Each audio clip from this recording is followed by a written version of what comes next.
ابو نعیم نے بیان کیا، ان سے عامش نے بیان کیا، ان سے ابراہیم نے، ان سے اسود نے، اور ان سے عائشہ رضی اللہ تعالی عنہا نے بیان کیا کہ ایک مرتبہ رسول اللہ صلی اللہ علیہ وآلہ وسلم نے قربانی کے لیے بیت اللہ بکریاں بھیج دی تھیں۔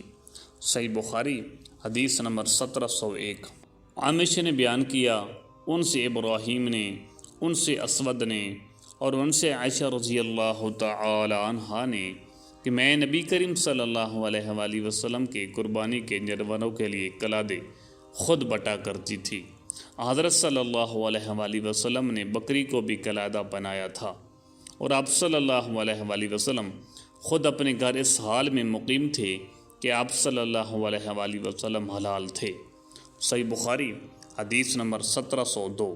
حماد نے بیان کیا، ان سے منصور بنت معتمر نے، دوسری سند، اور ہم سے محمد بن کثیر نے بیان کیا، انہیں سفیان نے خبر دی، انہیں منصور نے، انہیں ابراہیم نے، انہیں اسود نے، اور ان سے عائشہ رضی اللہ تعالی عنہا نے بیان کیا کہ میں نبی کریم صلی اللہ علیہ وآلہ وسلم کے بکریوں کے کلادے خود بٹا کرتی تھی۔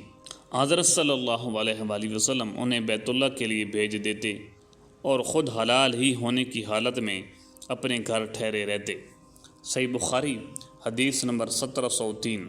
زکریا نے بیان کیا، ان سے عامر نے، ان سے مسروق نے، اور ان سے عائشہ رضی اللہ تعالی عنہا نے بیان کیا کہ میں نے رسول اللہ صلی اللہ علیہ وآلہ وسلم کی قربانی کے لیے خود کلادے بٹے ہیں۔ ان کی مراد احرام سے پہلے کے کلادوں سے تھی۔ صحیح بخاری حدیث نمبر 1704۔